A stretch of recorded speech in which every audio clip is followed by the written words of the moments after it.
எல்லாத்தையும் பார்த்து ஸ்டடி பண்ணிவிட்டு அதுக்கு பிறகு என்ன பதில் சொல்லணுமோ சொல்லுவார். அதுக்குள்ளே நீங்கள் அவசரப்படுறது உங்களுடைய அரிப்பு, உங்களுக்கு பதவி போயிடுச்சு, ஆட்சி போயிடுச்சுன்றதுனால ஏற்படுற அந்த ஆதங்கம், அந்த ஆத்திரம், அந்த வெளிப்பாடு தான் இது உங்களுடைய பேட்டியை தவிர வேறு ஒன்றும் கிடையாது. முதலமைச்சர் இப்படியான சொல்லாடல்கள் பயன்படுத்தலாமா அப்படிங்கிற ஒரு சலசலப்பும் சமூக சொல்லாடலாம் சொல்றீங்க நீங்க. என் வாயில நல்லா வந்துரும் அப்படிங்கிற மாதிரி ஒரு கலோக்கியல் டாங்க்ல ஒரு இது இருக்கு. ஆமா, ஒரு தமிழ்நாட்டினுடைய முதலமைச்சர் இப்படி பேசலாமா அப்படிங்கிற மாதிரியான வாதங்களை இல்லை. நீங்க பண்ணது அவ்வளோ அளவுக்கு அதிகமான அளவு பண்ணா அப்புறம் அதை கடுமையாக தான் சொல்லி தீரணும். அதையும் தான் தடுத்துக்கிட்டாரு. வாயில வந்துடும் ஆனால் சொல்லவில்லை அப்படின்றது முதல்ல சாதாரணமாக அவர் சொல்ல வேண்டியது சொல்ல நினைச்சு, சரி நம்ம ஒரு முதலமைச்சர் ஆகினால அதை சொல்ல வேண்டாம் அப்படின்றதுனால அதை நிறுத்திக்கிட்டாரே தவிர, நீங்கள் அவ்வளவு மட்டமான வேலைகளை இந்த நாட்டில் செஞ்சுருக்கீங்க. யாராச்சும் அவங்க ஒரு குடும்பத் தலைவர், ஒரு குடும்பத்தினுடைய பெரிய அளவு தான் நாடு. லஞ்சத்தை பற்றி நீங்கள் பேசுறதில்லை, ஊழலை பற்றி பேசுறதில்ல, சாராயம் கொடுத்ததை பற்றி நீங்கள் பேசுறதில்ல, அல்லது இயற்கை வளங்கள் கொள்ளையடிக்கிறதை பற்றி சொல்கிறேன். நாங்கள் அதை பண்ணோம் இது பண்ணோன்னு 1000 2000 கொடுத்ததை பற்றி தான் பேசிகிட்டு இருக்கீங்க தவிர, அதனால் உங்கள் பேரில் இருக்கிற குற்றச்சாட்டுகளை ஆட்சி பீடத்துக்கு உட்கார்ந்துருக்கிறவங்க சொல்ல தான் செய்வாங்க. இதனால் இந்த நாட்டுக்கு இவ்வளோ பாதிப்பு இருக்குது, அதெல்லாம் மாரி நம்ம அவங்கள காப்பாற்றி ஆகணும், இவ்வளோ வியாதிகளுக்கு காரணமே அவங்க தான் அப்படின்னு சொல்லி தான் தீரணும், சொல்லுவாங்க தான். அதுக்கு நீங்கள் ஒழுங்காக இருந்தீங்கன்னா உங்களை யார் சொல்ல போகிறாங்க? ஒன்றும் கிடையாது. நான் கேட்குறேன், அந்த மனோன்மணியார் சொன்ன அந்த பாடல்லையே, நீராறும் கடல் கொடுத்த பாடல்லையே 2 வரி எடுத்தாங்களே, அது உங்களுக்கு சூடு சொரணை இருந்தால் அதை எடுக்கக்கூடாதுன்னு சொல்லிட்டு போனோம்ல. ஆரியம் போல் வழக்குழைந்து சிதையா ஒரு சீரருமை திறமையந்து பார்த்துமேன்னு சொல்கிறாங்களே, அந்த வரி ஏன் எடுத்தீங்க?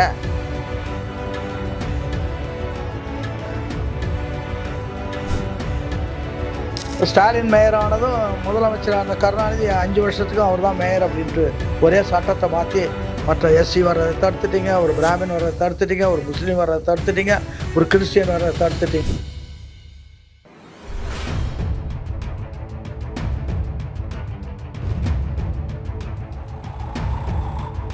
ஜாம்பவான் நேயர்கள் அனைவருக்கும் வணக்கம். நான் உங்கள் கார்த்திக் ராஜா.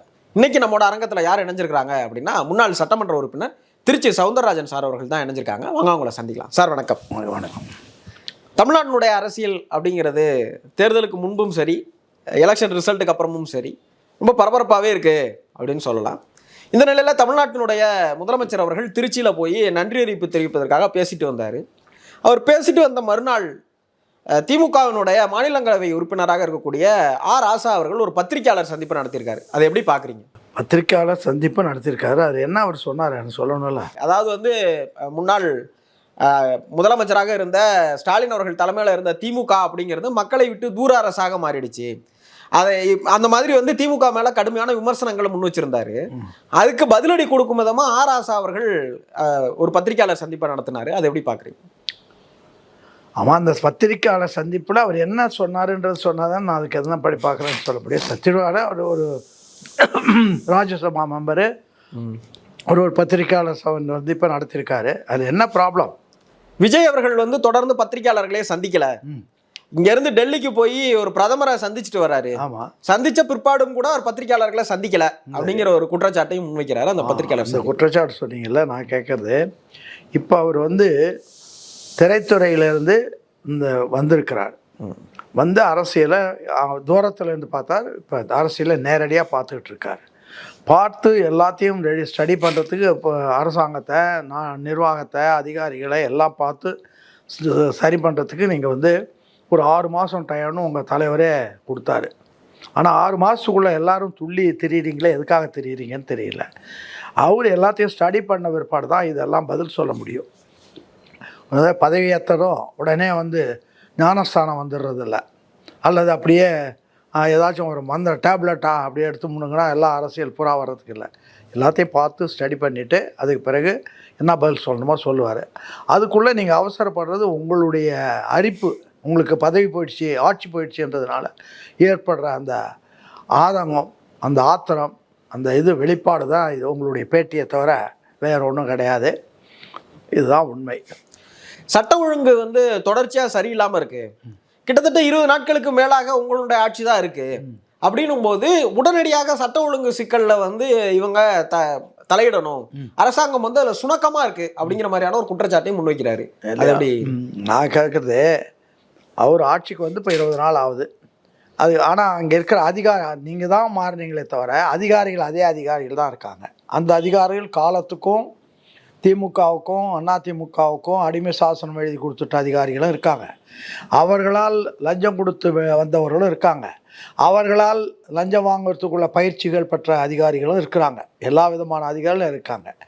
அவங்களெல்லாம் ஸ்டடி பண்ணி பண்ணுறதுக்கு ஒரு 20 நாள் பத்தாது. பண்ணி யார் எந்த இடத்துல எது கருப்பாடுன்னு பார்த்து என்ன பண்ணணும்னு பார்த்து பண்ணணுமே தவிர, நிர்வாகத்தில் உடனே பழைய ஆட்களாக பழைய நிர்வாகம் பழசு தான் இருக்குது, அதை மாற்றி திருத்தறதுக்கு ஒரு டைம் வேணும். அந்த டைமே கொடுக்காமல் உடனடியாக நீங்கள் வந்து இதுக்கு வந்து இப்படி போகுது அப்படி போகுதுன்னு வருது. எல்லாம் ஸ்டடி பண்ணி அதுக்கு பிறகு ஒரு காலம் முடிஞ்ச பிற்பாடு அவங்க வந்து நடவடிக்கை எடுப்பாங்க. அதுதான் உண்மை. அதுக்குள்ளே நீங்கள் அவசரப்பட்டால் அது உங்களுக்கு ஏற்படுகிற ஆத்திரத்தினால இது நீங்கள் இதுக்கு வந்து நம்ம வந்து ஒன்றும் பண்ண முடியாது. அது ஒரு வியாதி, உங்களுக்கு பதவி போயிடுச்சேன்றது ஒரு வியாதி. அதனால் அந்த வியாதிக்கு நீங்கள் அரிப்பு தேடிக்கிட்டு இருக்கீங்க. அதனால் எந்த பலனும் கிடையாது. சொல்ல வேண்டிய நேரத்தில் அவர் சொல்லுவார். அவர் ஸ்டடியாக பார்த்துக்கிட்டு வர்றாரு. இப்போ தான் புதுசாக வந்திருக்கிறார். வந்து பார்த்து எல்லாம் சொல்கிற போது அதுக்கு பிறகு குற்றச்சாட்டுகள் இருந்தால் அவர்கள் ஆட்சியில் அதுக்கு பிறகு கேட்கலாம். இப்போ இருக்கிற நிர்வாகம் பூராமே உங்களால் தயாரிக்கப்பட்டவங்க தான் இருக்கிறாங்க எல்லா துறையிலையும். அதனால் அதனுடைய நீட்சி, உங்களுடைய ஆட்சியினுடைய நீட்சி தான் இது. இதுக்கு இன்னும் போக தான் அதுக்கு ஒரு சரியான அளவில் எதை எப்படி திருத்தணும், எப்படி வகைப்படுத்தணும்னு பார்த்து பண்ணிவிட்டு அது பண்ணுவாங்க. அதே மாதிரி அவருடைய தேர்தல் வாக்குறுதிகளில் இந்த விவசாய கடன் தள்ளுபடி சம்பந்தமான ஒரு வாக்குறுதியை வந்து கொடுத்திருந்தாரு திரு விஜய் அவர்கள்.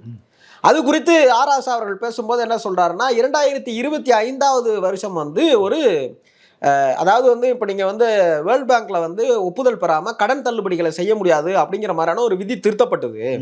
அந்த விதி திருத்தப்பட்டது கூட தெரியாம எப்படி ஒரு தேர்தல் அறிக்கையை வந்து நீங்க கொடுக்க முடியும்? இப்ப அந்த காரணமாக நாங்க வந்து இந்த நடவடிக்கைகள் எடுக்கிறோம் அப்படிங்கிற மாதிரியான ஒரு விஷயம் சொல்லியிருக்கிறீங்க. இது கூட தெரியாம எப்படி ஒரு தேர்தல் அறிக்கையில ஒரு இதை வந்து நீங்க ஸ்கீமை அறிவிப்பீங்க அப்படின்னு கேட்டு, உங்களுடைய நிர்வாகத்துல என்னென்ன பண்ணீங்க, போனீங்க, வந்தீங்க எல்லாம் தெரிஞ்சுக்கிட்டு தேர்தலில் நிற்கிறது இல்லை. வந்த பிற்பாடு தான் பார்க்கணும் என்னென்ன கோளாறு இருக்கு, அதை எப்படி திரும்ப திருத்துறது, எப்படி திருத்தினா மக்களுக்கு அந்த வசதிகளை செய்துறதுன்னு திட்டம் போட்டு அதை கொடுக்க வேண்டிய சூழ்நிலை இருக்குது. நீங்கள் அந்த சட்டத்தை ஒரு தவறான சட்டத்தை நீங்கள் உருவாக்கி வச்சுக்கிட்டு அதை இது கூட தெரியாமல் நீங்கள் எப்படி வந்தீங்கன்னு கேட்டால் எல்லாம் தெரிஞ்சு யாரும் இருக்கிறதில்ல. வந்த பிற்பாடு அந்த சூழ்நிலை வரும்போது அது தெரிஞ்சுக்குவாங்க. ஆங்கிலத்தில் ஒரு பழமொழி உண்டு, when I cross the bridge I will decide you அப்படின்ற மாதிரி ஒன்று உண்டு. அந்த சந்தர்ப்பம் வந்தபோது அது தெரிஞ்சுக்கிட்டு அதுக்கு என்ன மாற்று எப்படி பண்ணால் நம்ம சொன்ன உறுதிமொழிகளை மக்கள்கிட்ட காப்பாற்றுறது அப்படின்றதுக்கு ஒரு குறிப்பிட்ட டைம் கொடுக்கணும். டைம் கொடுக்காலே மாற்றி இதே வேலையாக நீங்கள் உட்காந்து உங்களுக்கு வேலை இல்லாமல் இதே வேலையை உட்காந்துருந்தா இதுக்கெல்லாம் பதில் சொல்லிகிட்டு இருக்கிறதுக்கு அவருக்கு நேரம் லேட்டாக இது வந்து அவரை டைவர்ட் பண்ணுறதுக்காக நீங்கள் கேட்க ஆரம்பிக்கிறீங்க. ஆனால் அவர் குறிப்பாக அதை பற்றி நிர்வாகத்தை பற்றி புறாவும் தெரிஞ்சுக்கிற வேலையில் ரொம்ப கடுமையாக உட்காந்துருக்காரு. தெரிஞ்சுக்கிட்டு வந்து உங்களுக்கு பதில் சொல்லுவார். அவ்வளோ இல்லை. இப்போ அவங்க என்ன கேட்குறாங்க அப்படின்னா, இந்த அனுமதி பெறுதல் அப்படிங்கிறது வந்து இது வந்து வேர்ல்டு பேங்க் நிர்ணயிச்சிருக்கக்கூடிய ஒரு சட்டம், மாநில அரசாங்கம் நிர்ணயிக்கிறது இல்லை. அப்போ இது ஒரு ஸ்கீம் எடுத்துகிட்டு வரும்போது இந்த இடையூறு இருக்கும், இந்த சிக்கல் முன்கூட்டியே கணிச்சிருக்க வேண்டாம். வேர்ல்டு பேங்காக இருக்கட்டும், எந்த பேங்காக இருந்தாலும் இந்த நாட்டு மக்களுக்கு இது தேவைப்படுது அப்படின்றத அந்த வேர்ல்டு பேங்க்கை அக்செப்ட் பண்ண சொல்கிறதுக்கு முயற்சி பண்ணலாம். சரிதா?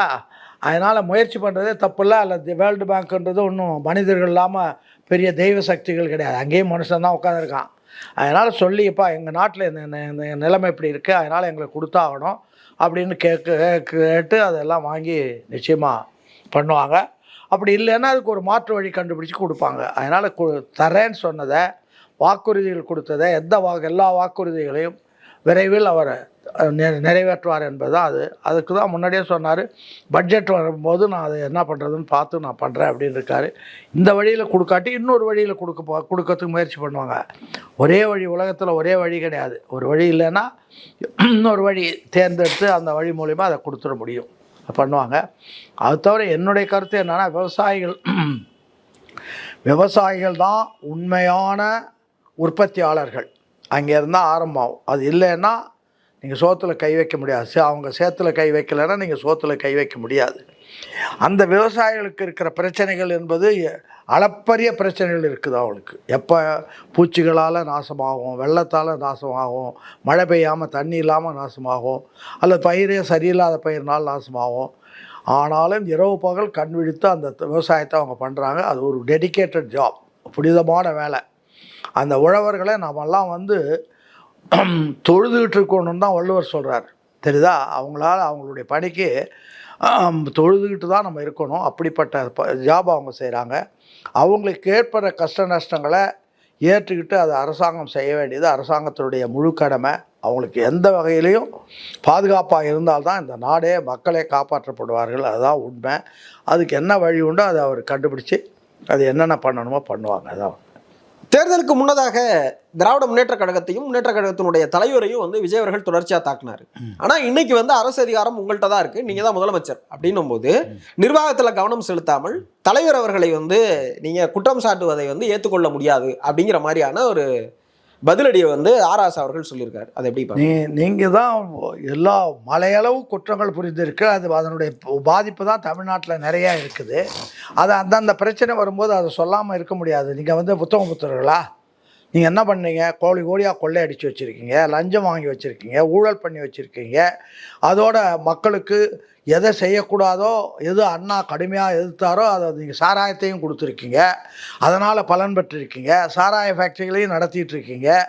நான் இயற்கை வளங்களை கொள்ளையடிப்பதுக்கும் வழிவகுத்து அது பாட்டுக்கும் ஒரு பக்கத்தில் வழிக்கிறேன். இவ்வளவும் பண்ணிகிட்டு இருக்கிறதுனால ஏற்படுற பாதகம் இந்த நாட்டுக்கு நாட்டு மக்களுக்கு இருக்குது. அதை சொல்லி தான் தீருவாங்களே தவிர நீங்கள் நான் பண்ண தப்பெல்லாம் சொல்லாதே, இப்போ தான் நீ ஆட்சிக்கு வந்துட்டியே சொல்லாதேன்னு சொல்கிறது வந்து அவர்கள் மேல் இருக்கிற குற்றச்சாட்டுகள் வெளியில் வராமல் இருக்கிறதுக்காக சொல்கிறது. அது வந்து சொல்லி தான் தீரணும். நீங்கள் என்னென்ன தப்பு பண்ணீங்களோ நாளைக்கும் அதன் மீதில் வழக்குகள் போட வேண்டியிருந்தால் அதையும் போட்டு தான் ஆகணும். அதனால் வந்து சொல்லாமல் இருக்குன்னு நீங்கள் தப்பு பண்ணாமல் தான் அவங்க ஏன் சொல்கிறாங்க?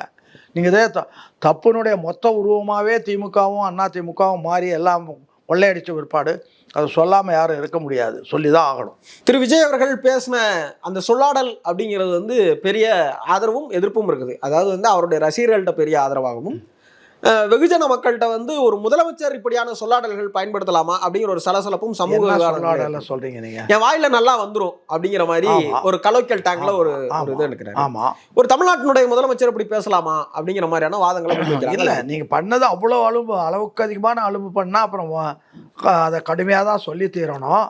அதையும் தான் தடுத்துக்கிட்டாரு. வாயில வந்துடும் ஆனால் சொல்லவில்லை அப்படின்றது வந்து முதல்ல வந்து சாதாரணமாக அவர் வந்து சொல்ல வேண்டியது சொல்ல நினைச்சு சரி நம்ம ஒரு முதலமைச்சர் ஆகினால சொல்ல வேண்டாம் அப்படின்றதுனால அதை நிறுத்திக்கிட்டாரே தவிர நீங்கள் அவ்வளவு மட்டமான வேலைகளை இந்த நாட்டில் செஞ்சுருக்கீங்க. யாராச்சும் அவங்க ஒரு குடும்பத் தலைவன், ஒரு குடும்பத்தினுடைய பெரிய அளவு தான் நாடு. இதுதான் பெரிய பேரறிஞர் அண்ணா சொல்லியிருக்கிற இலக்கணம், தெரியுதா? ஒரு குடும்பத்தில் ஒருத்தவங்க வந்து குழந்தைய வளர்த்து காப்பாற்றி படிக்க வச்சு வேணான்னா அது தொடர்ச்சியாக அதுக்கு மேலே படிக்கிறதுக்கு வசதிகள் பண்ணி தர்றது, அவனை வாழறதுக்கு வசதி பண்ணி தர வேண்டியது ஒரு அரசாங்கத்தினுடைய கடமை. அதை பூரா நீங்கள் நாசப்படுத்தி வச்சுட்டீங்க.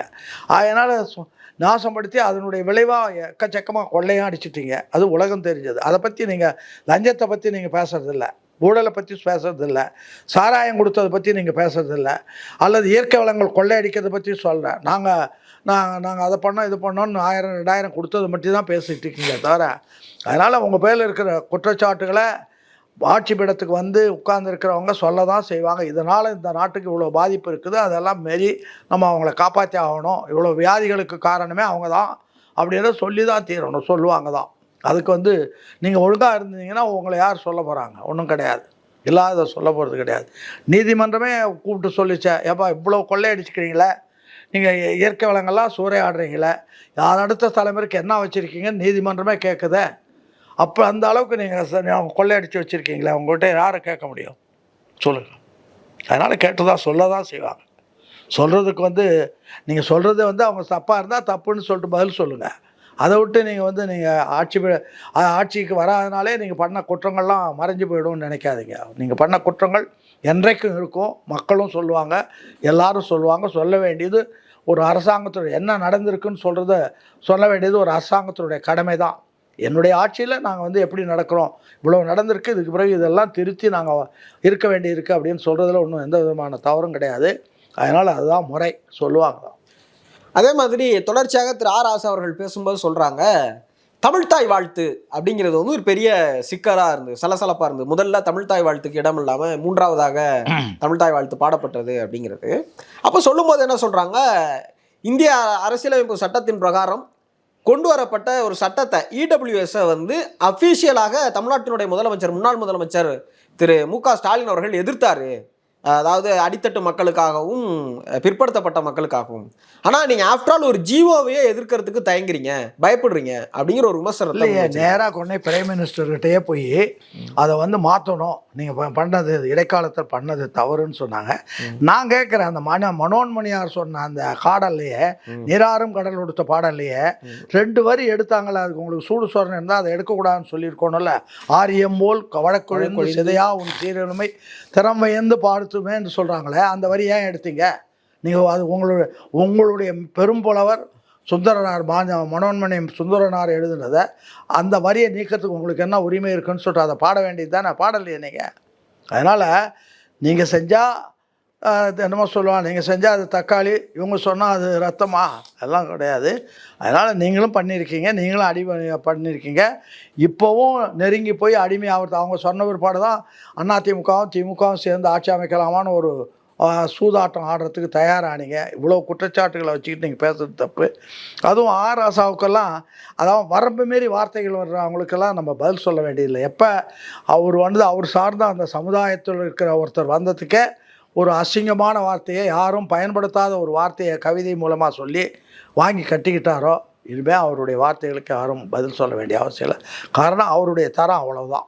திரு விஜய் அவர்கள் வந்து எந்த இடத்துலையுமே ஒரு எதிர்ப்பை, அதாவது வந்து மதவாத சக்திகளுக்கு ஒரு எதிர்ப்பை வந்து பதிவு செய்ய பயப்படுறாரு, அல்லது மத்திய அரசாங்கத்திற்கு பயப்படுறாரு அப்படிங்கிறத அவர் சொல்றாரு.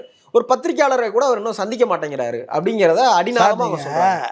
நான் தான் முதலேருந்து சொல்கிறேன், ஒரு 6 மாதம் டைம் கொடுத்துட்டு அதுக்கு பிறகு அவர் பண்ணுறாரா இல்லையான்னு பார்க்கணும். இப்போ ஜெயலலிதா அரசியலுக்கு வந்தபோது என்ன பண்ணாங்கன்னா, பக்கத்துலேயே அவருடைய சோலைன்னு ஒரு பெரிய எழுத்தாளரை கூட அனுப்பி அவருடைய எழுதி கொடுத்து அதை ஜெயலலிதா படித்தாங்க. ஒவ்வொருத்தரும் அப்படி தான் வர்றாங்க, யாரும் பிறவியிலே பெரிய ஆரேற்றா வரல, ஒன்றும் கிடையாது.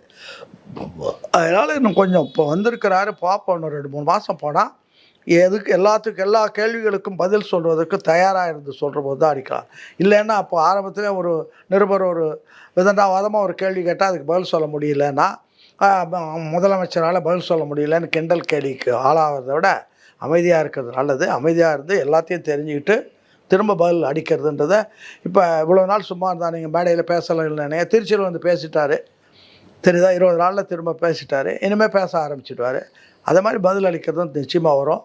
அதுக்காக வந்து அதை பண்ணலை இதை பண்ணலை அப்படின்னா தான், நீங்கள் எல்லாம் பண்ணவங்க என்ன யோகியனாக இருந்தீங்க அதை சொல்லணும்ல. நீங்கள் எல்லாத்தையும் பண்ணிவிட்டு எல்லா தப்பும் பண்ணிவிட்டு போயிட்டீங்களே தவிர வேறு ஒன்றும் கிடையாது. நீங்கள் ஒழுங்காக இருந்திருந்தால் இன்றைக்கி தமிழனுடைய கொடி பறந்துருக்குமே, அதை யாரும் மறுக்க முடியாத.